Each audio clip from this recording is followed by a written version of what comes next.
Please welcome writer-director Michael Winterbottom and star Steve Coogan.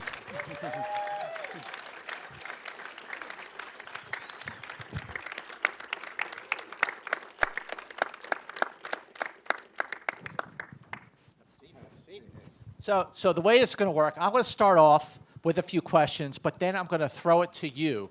So if you got questions, get them ready because I'm cutting to you pretty fast.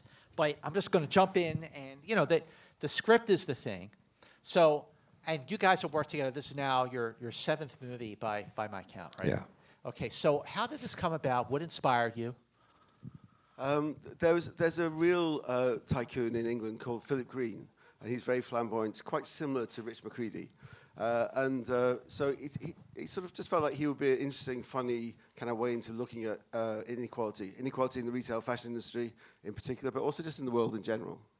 Okay, and was it always like, oh, well, I got to go to Steve. Steve's my number one. He's the guy. No, it wasn't. Michael developed the idea, and I mean, I've worked with Michael. This is the seventh film, and then we did another trip. We did one more trip movie to Greece, and so that's in total I've worked with him 8 times. But this movie was something that was being developed separately from me, but I heard about it and got in touch with him and said, "Hey," and he didn't have a lead actor. So I said, I'm available. And I've worked with him so often that I know we both have a kind of shorthand. And also, I love the subject matter. I love what it was about, what it was trying to say. Mm-hmm. So I was really keen to get involved. Well, let's talk about what were you trying to say? And how did what you were trying to say evolve as the filming progressed? I think the basic idea is very simple. Is that if you look at the big fashion brands, the owner of Zara is worth $60 billion, but the women making clothes for Zara in, say, Bangladesh, getting about $3.50 a day. And it just seems like, is that the world we want to live in? Isn't that a crazy word? It seems so absurd. So we kind of wanted to try and make a satire which kind of shows you the absurdity of that and sort of make people feel they could change it. Not make people feel depressed or fed up, but why don't we just change it? When you look at billionaires, obviously, Philip Green is a big inspiration, but it's not. I feel like it's more about greenish people, like people like him. Like I thought of, on one hand, I did think a little bit about Richard Branson. Well, yeah, but it's not really a slight on those people. It's about the system. The sort of system is fundamentally broken, really. 40 years ago, when Thatcher and Reagan, free market economics was this new thing, and the market was king. And we were all told 40 years ago that there was going to be a thing called trickle-down economics, where people at the bottom would benefit from this deregulation. And, of course, we can see now the emergence of all these billionaires. That's not the case. And that's really what our film's about, I think. Yeah, you work pretty fast. And how did your history working together really how did that make it easy for you to work fast? Yeah, I think if you work with people, obviously it's easier. So it's like great working with Steve. We first worked together on a film called 24-Hour Party People about 20 years ago. Yeah. And I really enjoyed it then. It was like, basically what the style of filming that I have is just I watch, the camera watches the actors. It's very simple. And with Steve, he's always doing really interesting stuff, so it makes it a lot of fun. You improvise. I know you've been, especially in the Trip movies too. You've improvised a lot. And how did new cast members like Iowa Fisher adapt to your filmmaking style? Well, it wasn't so much the improvisation. I mean, Isla's more than capable of improvising. It was really it's the fact that Michael works quite fast. And if you're used to working on most film sets, you sort of often sit around waiting for them to set the shot up. Michael likes to work very quickly. And I like that because there's a momentum to the day. But he always finishes at 5 o'clock and we all go for dinner afterwards. So it's quite civilized. But yes, for some people, I think there's no hanging around at all. So people are used to a more formal, if you like, film setup. Some of the other actors, I had to say, look, it's a little bit different the way Michael works. But I love it because the day sort of marches on and it creates its own momentum. Working quickly. We work 8 hours a day. I think that's plenty. Yeah. So we always finish about 5 o'clock. Yeah, I saw this movie for the first time at Toronto, And, you know, I feel like this events just sort of happened to make a movie like this just so much more relevant. I mean, I saw the movie with a different set of eyes more recently, like especially right now when I sat through it again. And, you know, I'm thinking of, like I said, Branson, and I'm starting to think a little bit of our president. And, you know, what's sort of the conversations that have come up for you when you've talked to people about the film over the last, you know, 6 months? Well, we've had like a couple of screenings for people who work in fashion, you know, and I think it's yeah, I think, you know, I think most people feel like it would be better for those women to get paid more. You know, it's like fashion is a huge industry. It's tens of millions of women working in countries like Sri Lanka, where we filmed, making our clothes, and it would, you know, there's a large amount of regulation, you know, in the world in trade. It'd be quite easy to regulate, to just improve wages. But I think they all feel that they're in a market, so if someone else is going to go cheaper, they have to follow. And so the pressure is always to go down to the bottom and go cheaper. When if we could just somehow regulate it, then it would be quite easy to raise their wages up, and wouldn't even have much impact on the price of clothes. You know, you could double the wages of the women, would have a few cents on the price of a dress. Yeah, I want to ask, okay, let's turn over to you. Who's got a question? You've got a question. Great. Let's hear it for you for the first question. Let's hear it. Yeah. Okay. Well, while I was watching it, the first person that came to mind was Sir Richard McCreadie, but then he's a little bit too nice, and then I started to think throughout the film about Trump, and especially because of what's going on right now. And you said this is very, I mean, right now this could not be a more appropriate moment for this film to come out. It's almost weird. You have a question? Okay, all right. Well, I would say that, you know, we talk about sort of diversity, we talk about gender politics, the environment. These are things that we didn't talk about 30 years ago.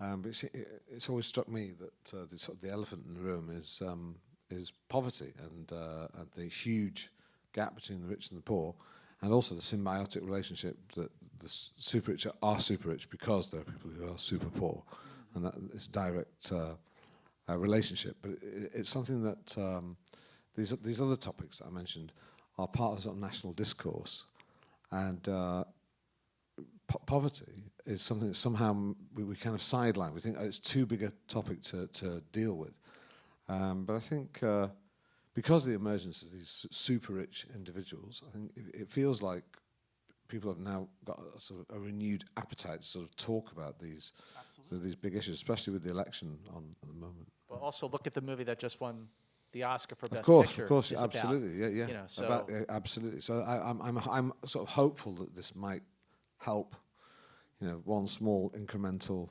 nudge forward, so it becomes something that is part of national discussion. What's your take on that, Michael?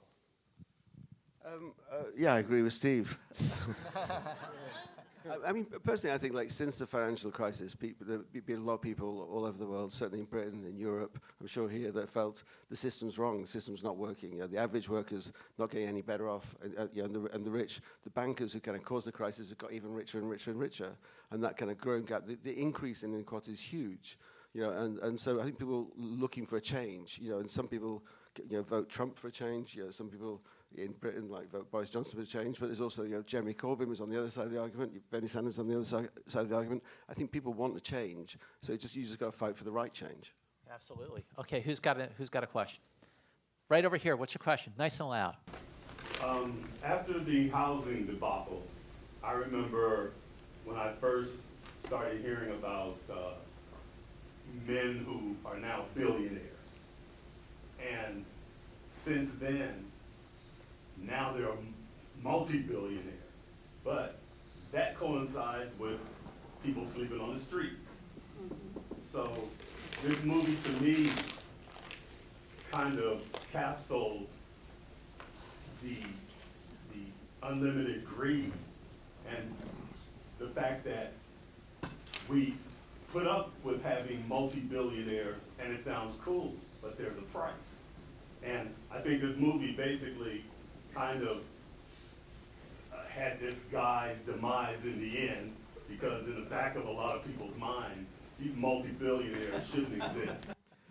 Yeah, thank you. That's right. I agree. I mean, the advantage of fiction is that something terrible can happen to the billionaire at the end. Whereas in the real world, it's incredibly hard for anything bad to happen to a billionaire. It is refreshing to see him get his comeuppance, you know.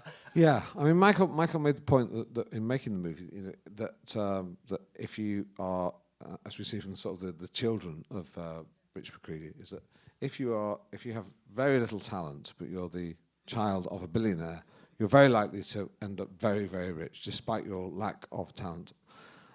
If you're the child of a garment worker and you have a lot of talent, you're very unlikely to be anything other than a garment worker unless you have a lot of luck and you know, a fair wind. And it's that sort of like inherited, preserved wealth. So there's less and less social mobility, we used to call it, that we had years ago, when there was the possibility for people to sort of move up. You know, since when I saw the movie for the first time, I was thinking, you know, how does someone like that regard, not just in this movie, but just, again, the people that the film represents, how do they get there? I mean, is it really just about the confidence? And you know, like you said, there are people who are garment workers, and that's what they're going to be. Well, do you mean? Well, I think billionaires. There's often this sort of like, I think, a myth that you know, billionaires are there because they just like have this extra special skill, and they work very, very hard, and therefore that's why they're there, and they deserve their wealth. That's not my view. I don't think it's Michael's either. Which is that they undoubtedly do work hard, but a lot of it is about nifty footwork, knowing the law, knowing how to manipulate people. And it's not a you know, it's not an automatic sort of endorsement of their character that they happen to be very, very wealthy. Yeah, I mean, and some of the financial strategies help them. So, like, as it shows in the film, you know, it's like you know, when you buy a company, if you buy a company by borrowing all the money and put all the debt on the money, so this is something that Philip Green did a couple of times, you put all the debt on the company, you then take out huge dividends for yourself, and if the company goes bankrupt, bad luck, you've already got your huge dividends out of it. It doesn't matter really what happens to the company. And that happens a lot. That's kind of the standard model for private equity is the debt that's used to buy a company goes onto that business. So on the, right here, yes. That was Trump's line, or was it I've never interested. But I found that scene at the end of the thing, talking about how he was going to do even better and get it bigger than that. I thought, wow, big shoes to fill. Yeah, so I was kind of slightly imagining like the Murdoch empire and all the young Murdochs trying to be more Murdoch-y than Murdoch. Right here, yes, nice and loud. I was surprised at the end.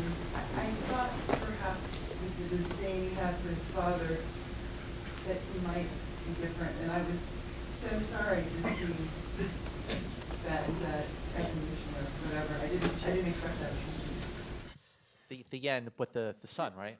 Yeah, I mean, to be honest, like Steve said, for me, the idea was a little bit like, you know, here's a guy who has no obvious talent, you know, who's like, you know, has been, you know, and he's going to, as you say, he's going to try and become even more like his father. But for sure, he's going to be incredibly rich. He's going to inherit the company. He's going to be a billionaire, as opposed to Amanda, you know, who's sort of back where she started in a way. And so that for me was more important than the kind of personal message. I'm sure there are some children of billionaires who are lovely people, but I wasn't really particularly interested in showing that in this film. So a question right there, yes. The next trip was Greece, and did you film it around this time, before or after, or? Afterwards. Yeah. About sort of 6-7 months after we finished this film, we went to, but this was all shot on Mykonos and in London and thereabouts. The trip to Greece was shot all over Greece. And yeah, that's coming out in a couple of months. It's following in the footsteps of the Odyssey. So it goes from Troy to Ithaca with Steve as a modern day Odysseus. So go right back there, yes, nice and loud. I wanted to know how tightly do you script, and was there anything that made it into the film in the end that wasn't in the original script? Anything that made it into the film that wasn't in the original Well, script? in this particular film, there's not actually a lot of improvisation. There's a fairly structured script, unlike the trips, when there's a lot more improvisation, and it's a lot more leeway. But in this film, there was certainly there were a few lines. When there's big group scenes, it's very difficult to improvise because you can't just go off piste. You have to acknowledge the people you're with. But certainly there was the scene with the for example the lookalikes. I mean, that was sort of that was sort of improvised, and what happens is you try and think of funny stuff to say, but there's a little bit of improvisation there. And then Michael, if you like something, he goes, okay, do that again, and we'll cover it properly by moving the cameras around. But I think that emerged out of a situation like that. Yeah. Where'd you get the lion? What, the idea for the line or the real line? Real lion. Both, actually. That's a great question. But well, the idea of like the whole kind of sort of Roman themed party and the gladiators and that's sort of came. It felt like appropriate for someone who who is like Richard McCreadie and has all these kind of delusions of grandeur. And also, to be honest, Philip Green's 50th birthday party was a Roman-themed party on a Greek island, so it wasn't a massively original idea. We just nicked it from Philip Green. But the idea of the line was really, like I said before, it's the advantage of fiction is like we can have some revenge. There is a lot. There is something that can extract its revenge, and so that's it. I think the line thing is sort of like poetic, and also I think it's interesting that Philip Green did throw these parties where he did sort of like dress up as an emperor, and I think the billionaires are the new emperors of the 21st century. Yeah, and so it acts as a sort of quite compelling metaphor. My only regret now is that I think it should have been a female line, really. Because 80% of all the women workers making our clothes are women. It would have been more kind of apposite if it had been a female line. There's a tone to the film. It's funny, but it's not a comedy. Like, I don't think of it as a comedy. No. I think of a movie like The Big Short. I think of The Social Network. There's funny moments, but it's not a comedy. And how do you maintain the tone, especially, Steve, to play someone who's entertaining without being completely... Well, it is a dichotomy, to try and make, because I don't like the character I'm playing. I don't like him, but I don't want to judge him when I play him. So, and also, he's you can't even if you don't judge him and you like him, if the character is just negative and obnoxious, then the audience is going to disengage with him. So you have to make him appealing in some way without endorsing his behaviour. And really, although there are many people like Sir Richard McCreadie, the one bit of artistic license in the film is that we make him witty. He's funny and he's cruel, but he says things he has funny lines that he says. He has a certain braggadocio. But the wit is something that I don't think you do often find with billionaires. But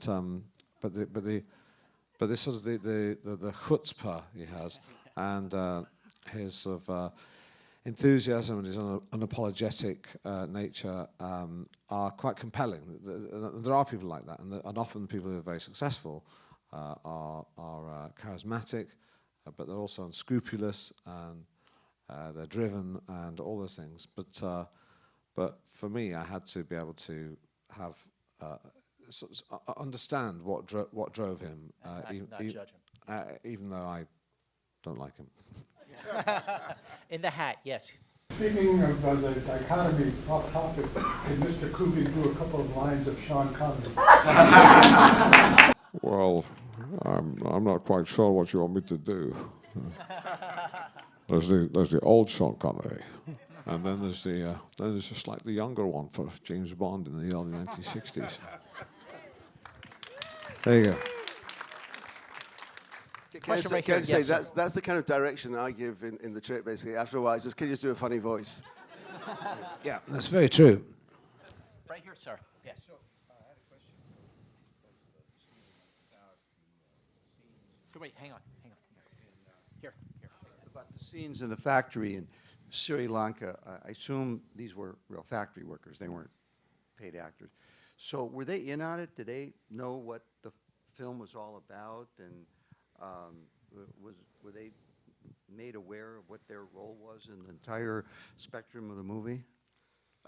The sequences in Sri Lanka are essentially kind of documentary filming, and we work with a sort of the local union that campaigns on behalf of kind of the women workers trying to improve their conditions. So we sort of met the women through them, and they kind of put us in touch with the people on the ground, and that's how we got to filming their places. So they're campaigning for better conditions, better wages. They see it as a typical trade union campaign, and the more publicity they can get, the better. I should say, like, I don't want it to be too black and white about Sri Lanka, because I mean, we picked Sri Lanka because it's one of the better kind of countries in terms of the countries that make a lot of our clothes. The big producers are Sri Lanka, Bangladesh, Vietnam, Myanmar. Sri Lanka pays kind of higher wages, and the working conditions in the big factories that we filmed in, are pretty good.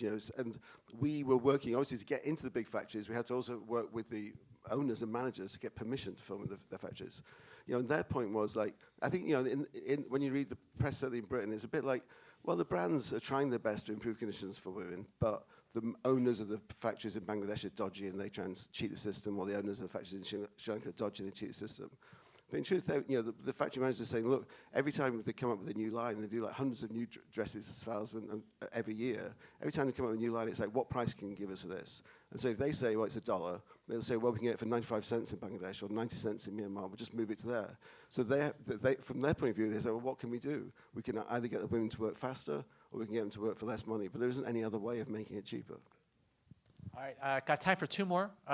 Let's go you first. Yes. It's kind of a follow-up to the question about the script. Did you find that you had to kind of pull back from the many themes that I saw throughout the movie, like the interviewing style, or how the movie could have gone like crazy, like drug crazy or whatever? Did you find that you had to pull, kind of tone it down a little bit to make it kind of tight? Well, I did want it to be quite tight. We did have to, obviously, like any film, you have to cut it down, so you choose a lot. In the case of this sort of film, there's like several strands. There's a sort of absurd parties throwing and all the things that go wrong in that, cross-cut with lots of other strands, including very documentary strands like the women in Sri Lanka. So from my point of view, it's like, okay, the first 4 weeks we're filming the party and what goes wrong and then you film the other sections one by one. So you have quite a lot of freedom in the cutting room to sort of chop between them. And then it's just a question of like personal taste, like how quickly, how tightly you want to chop, how much you want to rub one serious bit up against a comic bit. And I quite like those kind of gear changes where something really stupid is happening with Steve and the lookalikes, or whatever, and it's next to something really serious happening in Sri Lanka. And because for me, one of the ideas was that the world in Sri Lanka, the world of their women, seems so removed, so different to the world of, say, a billionaire on a yacht in Monaco. It's very rare you see them in the same film together. Very rare you see them in the same story together. But they are, of course, really closely connected because all the money the billionaire has on his yacht has come from the clothes those women have made. So I wanted to kind of keep chopping backwards and forwards to kind of, perhaps gradually more and more feel like this is crazy. And one more, it's yours. Another industry that is also very much in the hands of billionaires is the entertainment industry. And one of the worries is that, Oliver Stone thing could happen to you if you question if you cross certain red lines, you get basically blacklisted and you won't make another movie again and you won't get financing. Weren't you worried about that? Well, you're the filmmaker, I'm the actor. I've given up on getting much financing, so I don't care. Michael's already sort of nailed his colours to the mast. That's why we make such cheap films. So it's not going to be a shock. And also the films Michael makes are of a certain level that you're not as dependent on towing a line, if you like, and also I think the industry does. If it's a big film, it might be a problem, but really, it's the industry accommodates these small films, and I don't think that what Michael says in his film is going to. I think there's enough maturity in the industry to accommodate sort of dissenting voices. But although ultimately, when it comes to vested interests, I think you find there's honour amongst thieves, is that basically people who are the power brokers do actually stick together, whatever industry they're in. So obviously a very provocative film, great movie to start conversation. So make sure you spread the word. And how do you do that? Obviously you go on social media. So spread the word, go on Facebook, go on Twitter, go on Instagram. You in the back, if you're still on MySpace, whatever floats your boat. Spread the word about greed. Michael Winterbottom. Thank you for coming. Thank you so much.